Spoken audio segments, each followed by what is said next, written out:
How it began now seems so irrelevant.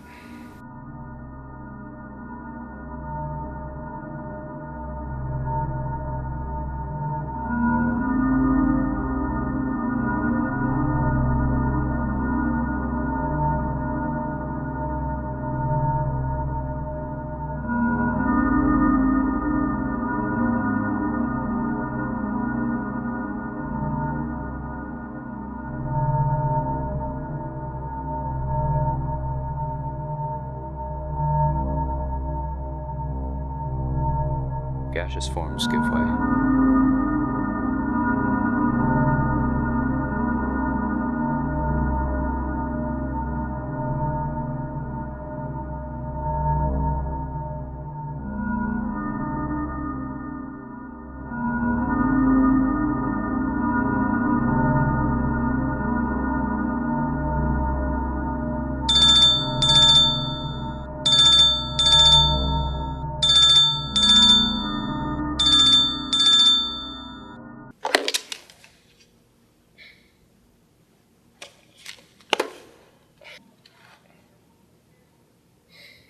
Hello? Is this a human? Who the hell is this? I have no conventional name to speak of. Then how do you get your mail? Names are just a way to separate people. To be of origin is to be alive. Humanity fails when inner beauty dies. Revealing yourself is the only way to truly live.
Ever wonder why these places are so popular?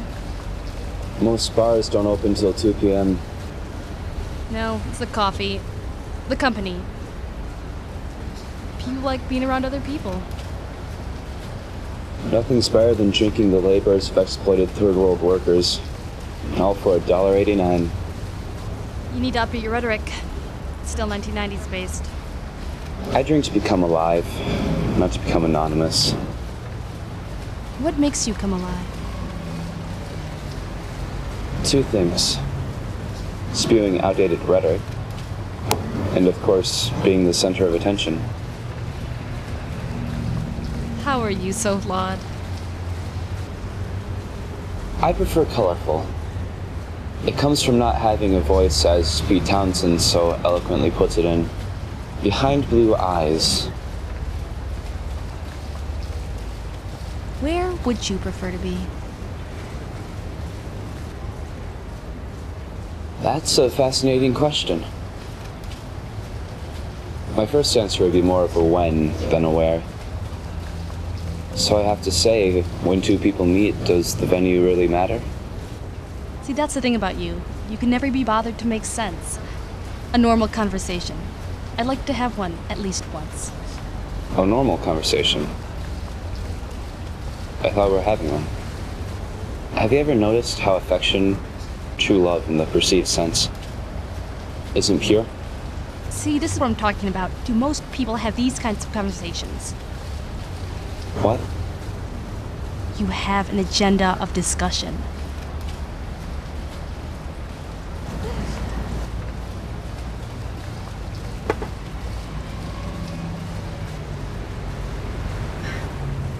I, for one, would like to talk about something more than how society portrays emotion in contrast with the world as you see it.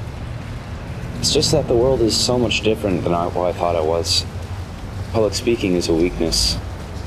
What is it about love?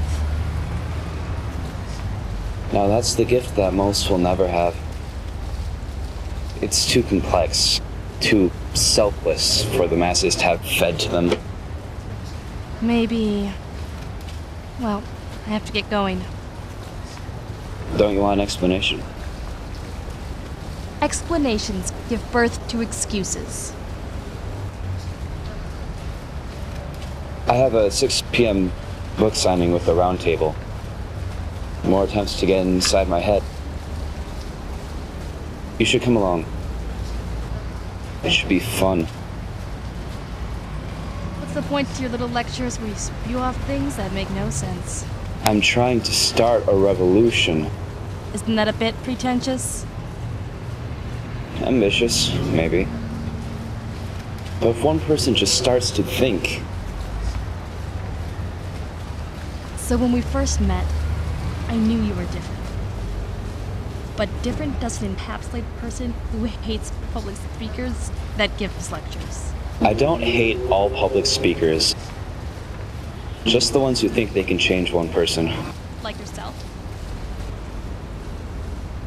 A certain level of self-delusion is critical for the artist to survive. Let's not talk about me. Let's talk about you, Professor. Have you chosen anywhere to profess? Okay, well, small Midwestern Methodist colleges are out of the question. Small Midwestern colleges are breeding grounds for date rape and housewives who aren't willing to do special things for their husbands. That's the thing, you take a completely PG-13 conversation and turn it into NC-17. No, I have a point. You see, frat mentality of young men in groups can lead to two possible outcomes. The first being a circle jerk. The second being a Fortune 500 company, both equally perverse. So I think what the problem is isolation from the urban environment. Okay, so how about women from Midwestern colleges? The women in isolated areas, say 50 miles or more from an urban center, they tend to travel in packs. And the women all read Cosmo, afraid to do the 10 things that will turn their mates on, but like to, generally speaking, know what those things are. It's the carrot in front of the horse. So it's about sex. This is the Midwest we're talking about here. It's a fellatio society. People, for the most part, accept what's been forced down their throats. How about the Northeast? You mean New England? In New England, people are much like Southerners. Except they have a guilty conscience. You believe your own rhetoric. It isn't rhetoric. Others people's self-delusions. Revolutions of the future will be without bloodshed.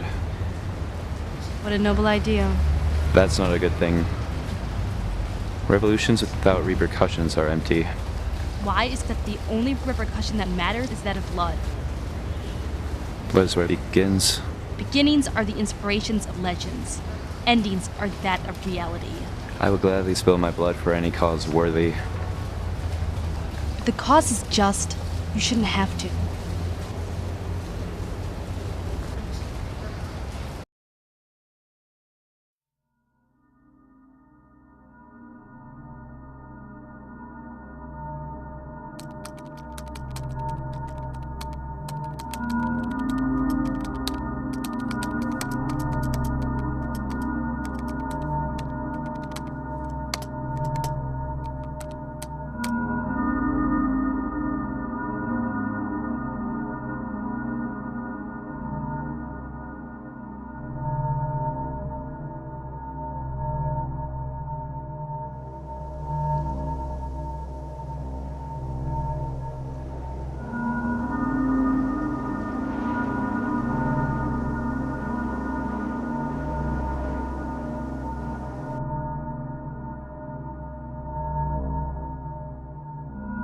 Mr.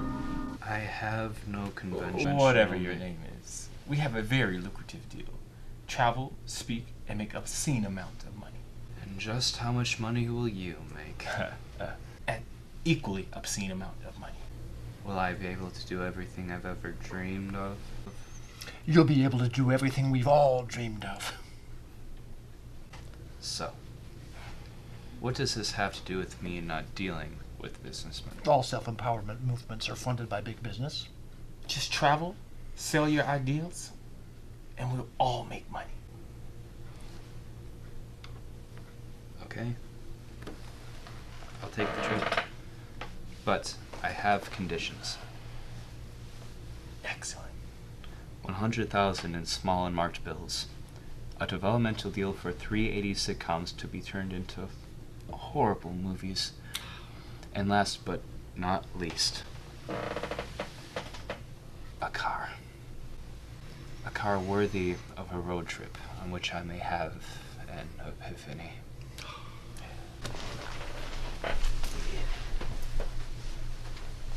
I made all my money.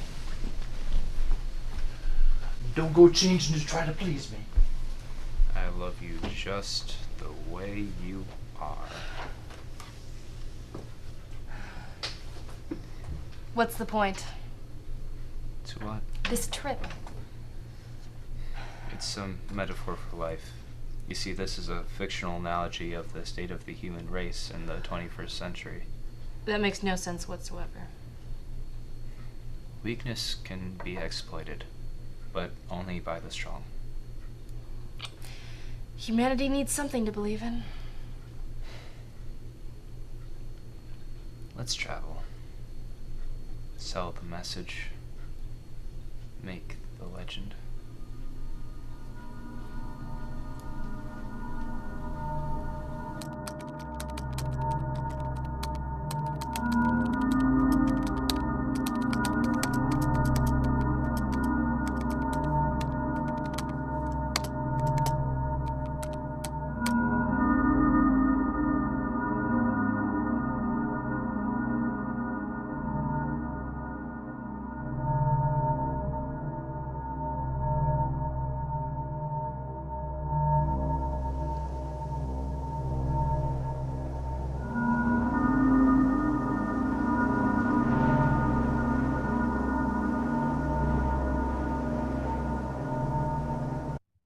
Two people meet in a coffee house. They meet, grow, build new lives together. True strength comes from within, not from a speaker or a monologue, from human connection, from understanding. Unplug, disconnect, to truly connect. Don't want to be afraid, hard not to hesitate, but we can't wait to be the change. It's not too late, free from hate. Think of the future that we could create. Face the facts today. There's a better way. Take one step back and say